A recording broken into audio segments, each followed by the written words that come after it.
Bien. Un instant. La partie n'est pas terminée. Vous devez encore nous battre. Vous voulez nous affronter? Comme vous voulez. Mais capitaine, Willy est blessé. Alors dans ce cas, nous jouerons à 10 contre 11. Quoi? On va jouer à 10?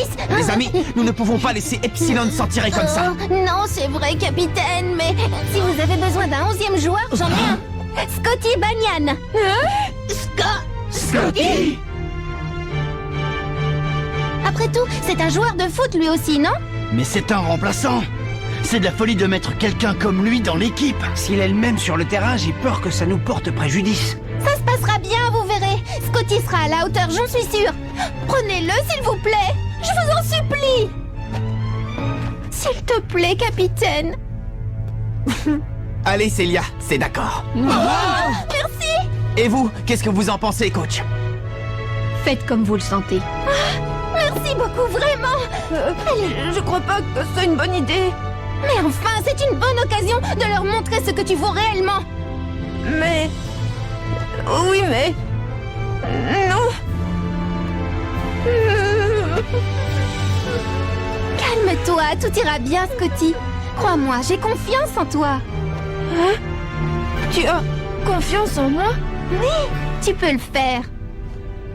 Tu vas leur montrer de quoi tu es capable. Allez, Scotty. Hein? Allez, dépêche-toi, Scotty.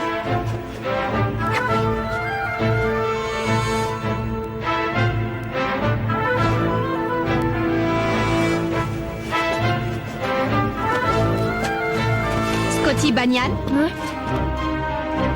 Bon, écoute-moi, j'aimerais que tu joues en défense. Moi, en défense? Je pense que c'est ce qu'il y a de mieux. Quelque chose à redire? Ben, c'est que... c'est pas un poste très important. Ah oui, et à quel poste voudrais-tu jouer? Non, mais je disais pas ça pour me plaindre. Je vais jouer en défense. Bon, bah espérons au moins qu'il ne se blessera pas. Oh, ne t'inquiète pas, je suis sûre que tu en es capable. J'ai totalement confiance en toi, Scotty. Non, Célia. Avoir confiance en quelqu'un, c'est très sérieux. Il faut pas dire ça à la légère. Mais enfin, qu'est-ce qui lui prend, celui-là? Je ne suis pas très rassurée, Célia. Ne t'en fais pas, je suis sûre que Scotty peut y arriver. Personne n'a encore vu Scotty Banyan tel qu'il est vraiment.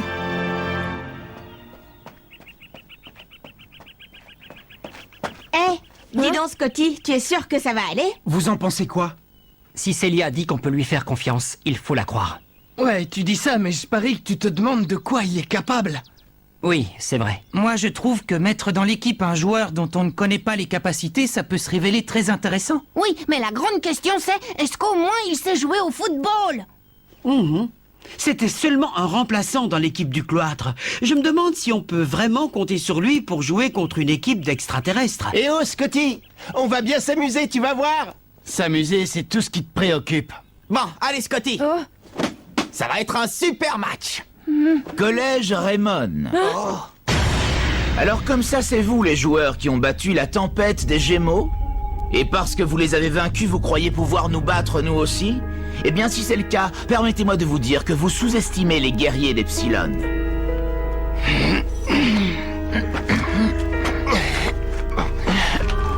Mais qu'est-ce qui leur prend? Ils pensent quand même pas affronter des extraterrestres. Oh, j'arrive pas à y croire. C'est pas vrai, bon sang. Je vois pas en quoi je peux les aider. Bon alors les gars, on le donne ce coup d'envoi? Puisqu'ils ont réussi à battre Janus, ils devraient être capables de tenir un petit peu contre nous, pas vrai? On va voir de quoi ils sont capables, ces humains. Écrasons-les. Ils sont sacrément téméraires, ça me plaît. Bon, collège Raymond, écoutez-moi. Nous avons décidé de ne pas détruire le collège du cloître sacré. À la place, c'est vous, équipe Raymond, que nous allons démolir pour continuer à défier l'Académie Alius. S'il imagine qu'il va nous faire peur... Il nous a fallu 6 minutes pour en finir avec le cloître sacré. Alors vous, même si vous avez battu l'équipe de la tempête des Gémeaux, et que vous êtes une très bonne équipe, on va vous battre en 3 minutes. Considérez cela comme un honneur. 3 minutes? Mais attends, il prend ses désirs pour la réalité, celui-là. Non mais quel prétentieux. J'ai horreur des gens qui se donnent de grands airs. Nous aussi, on n'a qu'à dire qu'on va se débarrasser d'eux en 3 minutes. Ouais, bien parlé, Shaun. Vous allez bientôt connaître toute la puissance d'Epsilon, l'équipe de première division de l'Académie Alius. En seulement 3 petites minutes? Ils prennent très au sérieux le fait de jouer contre nous. Oui, en effet. Mais les 6 minutes qu'ils ont disputées contre le cloître m'ont permis de me faire une idée de leur façon de jouer. La tempête des Gémeaux profitait de sa rapidité pour dominer ses adversaires. Mais d'après ce que j'ai vu pendant le match contre le cloître sacré, l'équipe d'Epsilon a une toute autre tactique. Elle attend que les joueurs adverses attaquent pour les bloquer et contre-attaquer. Et s'ils ont écrasé l'équipe du cloître sacré, c'est parce que leur jeu ne les intéressait pas. Bonjour et merci de m'avoir attendu. Chester, pourquoi tu n'étais pas là pour le match du cloître sacré? Parce qu'en tant qu'élève du collège Raymond, je ne vous fais profiter de mes talents de commentateur sportif que pour les matchs de l'équipe Raymond. J'espère que ça ne vous dérange pas, les amis. Non, pas du tout. Vas-y, continue, je t'en prie. Et c'est parti pour le match opposant l'équipe du collège Raymond contre Epsilon, l'équipe de première division de l'Académie Alius. C'est à Raymond de donner le coup d'envoi.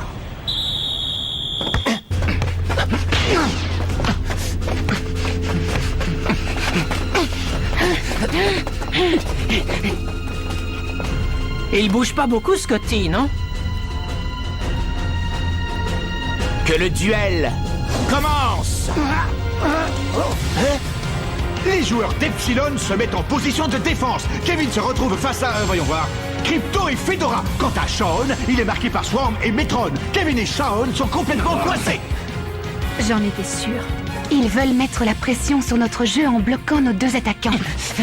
Nathan, démarque-toi! À l'attaque! Nathan fonce à l'attaque tête baissée.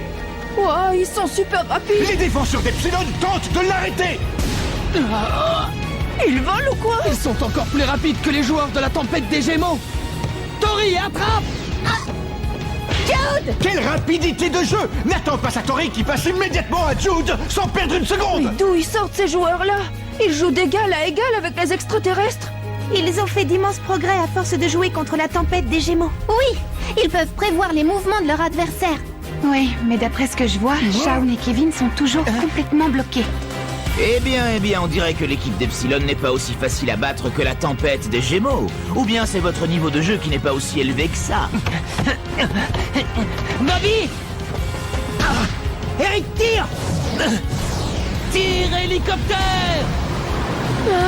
Le tir hélicoptère d'Eric Eagle permettra-t-il au collège Raymond de marquer? Bon allez, on passe à la vitesse supérieure. Tirez directement au but. Merci. Oh, comment? C'est impossible! Les défenseurs Kenville et Maul ont repoussé le tir d'Eric Eagle. Malheureusement, cette fois, Raymond ne marquera pas. Attention, le dégagement de la défense s'est transformé en un tir au but d'une puissance impressionnante. Tori, Jack, arrêtez-le! Je l'ai!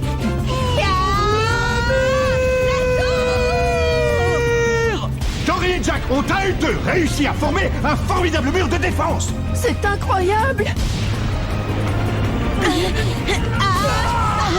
Ils l'ont arrêté.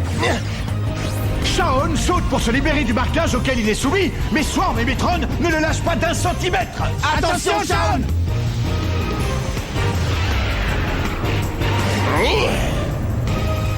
Je vous ai eu! Incroyable! Shaun s'est servi des épaules de Swarm et Metron comme d'un trampoline pour se propulser encore plus haut dans les airs. Blizzard éternel! Première tentative de tir de la part de Shaun Frost qui frappe ce ballon de très loin et très haut.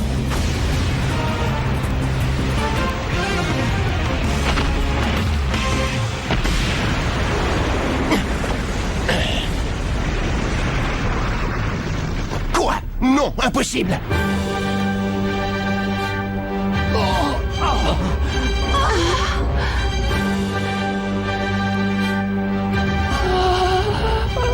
Le blizzard éternel n'a pas réussi à finir au fond des filets.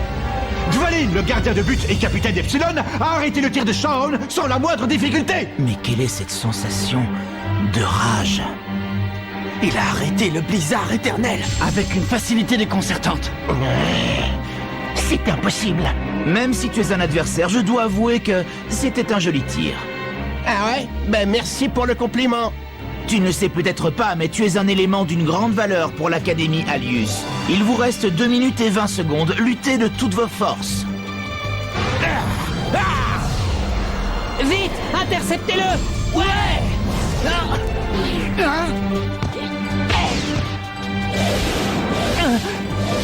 Attention, Epsilon lance la contre-attaque. Leur jeu est visiblement très différent de celui de la tempête des Gémeaux. Leurs passes sont extrêmement précises. On dirait qu'ils se moquent des joueurs de l'équipe de Raymond. Scotty, essaye de l'arrêter! Mais c'est de la folie, j'y arriverai jamais. Rayon Ganymède. Non, t'as pas le temps! Point explosif.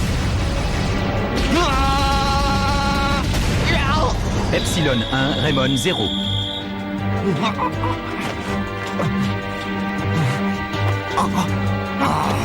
La première minute vient de s'écouler. Il vous en reste 2. On compte sur vous pour nous divertir encore un peu. Epsilon de l'Académie Alius prend l'avantage et mène par 1-0. Je savais que c'était impossible. En fait, Raymond, tout ce qu'ils savent faire, c'est frimer. J'en étais sûre. Je peux pas leur faire confiance. Ce Scotty, c'est un joueur de génie quand il faut fuir en courant. Réveille-toi, Scotty, tu ne vas pas passer tout le match à fuir le ballon. Vous ne voyez donc pas. Si Scotty esquive aussi bien le ballon, c'est parce qu'il le voit arriver longtemps à l'avance.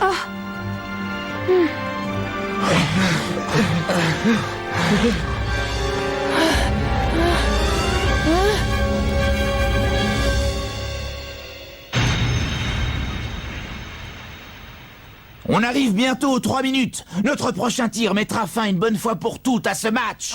Comment? Il est un peu raillé, son disque à lui. Bon, écoutez-moi bien, terriens. Dans exactement 10 jours, nous reviendrons sur votre planète pour nous mesurer à vous. Dans 10 jours? Oh, bien évidemment, pour cela, il faudrait déjà que certains parmi vous arrivent à survivre jusqu'au jour de la rencontre. À survivre? Mais qu'est-ce qu'il veut dire par là?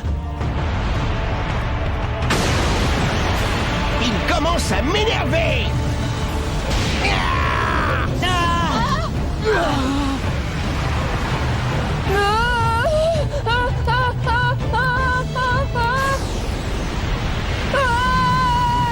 Hey, Scotty! Attention, pousse-toi! Celui-là, il pourra pas l'esquiver. Oh non, Scotty!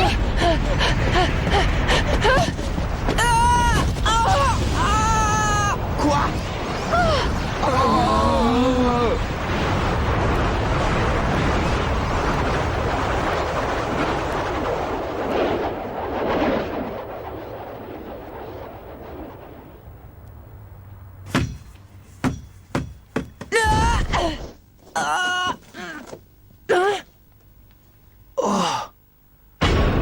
Ils ne sont plus là. L'équipe Epsilon a disparu. Les 3 minutes sont écoulées. Scotty, tu as été fantastique. Mais il a pas fait exprès. Vous savez, c'est ce qu'on appelle la chance du débutant. Je doute que ce ne soit qu'un coup de chance. Quoi? Oui, c'est vrai, je suis sûre que c'est en grande partie dû à la force que possède Scotty. Célia, franchement là, je crois que tu délires. Tu serais pas en train de lui envoyer des fleurs parce que tu le trouves mignon ou un truc dans le genre des fois? Non, bien sûr. Je te dis que c'est dû à la chance. Madame Schiller, quelque chose ne va pas? Non, pas du tout. Tout va bien, Sylvia. T'as réussi, Scotty. Excellent. T'as réussi à arrêter le tir du gardien d'Epsilon. Finalement, t'en as fait plus que je l'espérais. Oui, c'est vrai, j'avoue que tu t'es plutôt bien débrouillé. Ouais, je suis d'accord. C'est dommage que ton équipe te garde sur le banc de touche. Ouais, c'est clair. T'as été fantastique, Scotty. Oh. Bah ouais, je suis fantastique, qu'est-ce que vous croyez? Bravo, bien joué, Scotty. Tu as été épatant. Ça va, rien de cassé? Scotty, c'est encore quoi? Ça vous embouche à quoi? Vous saviez pas que je pouvais être aussi bon? Mais Scotty! Ils sont en train de te féliciter, c'est quoi cette façon de réagir? Un petit instant. Coach? C'est donc vous l'entraîneur de cette équipe? Oui. Mais enfin, où étiez-vous passé? Oh, Oh, pas loin, je me suis mis à l'écart pour observer l'attitude de ces jeunes. Je voulais voir s'ils se battraient pour leur école. Et puis ensuite j'ai attendu le résultat. Je suis content de voir que quelle que soit l'issue du match, ils ont fait de leur mieux. Et je suis heureux également de voir que Scotty s'est finalement décidé à lutter à vos côtés. Jeune fille, tes paroles ont réussi à atteindre le cœur de Scotty. Je te remercie beaucoup pour avoir eu une telle foi en lui aujourd'hui. Madame Schiller, vous ne pensez pas qu'on devrait intégrer Scotty dans l'équipe? Oui, je crois aussi que son aide pourrait nous être précieuse. Pour ça, tout dépend de lui. Il faut d'abord qu'il ait envie de rejoindre notre équipe. C'est une sage décision que vous venez de prendre là. Scotty est un garçon un peu trop farceur à mon goût. Tu ne trouves pas, Shaun? Hein? Qu'est-ce que tu as? Rien, c'est juste que je n'ai servi absolument à rien. Et alors, moi non plus. Mais c'est pas une raison pour te mettre dans cet état. Mais je n'ai rien pu faire sur le terrain! C'est inacceptable! Il faut que je sois le meilleur tout le temps! Hein? Il a raison. Pour vaincre les extraterrestres, on doit donner le meilleur de nous-mêmes.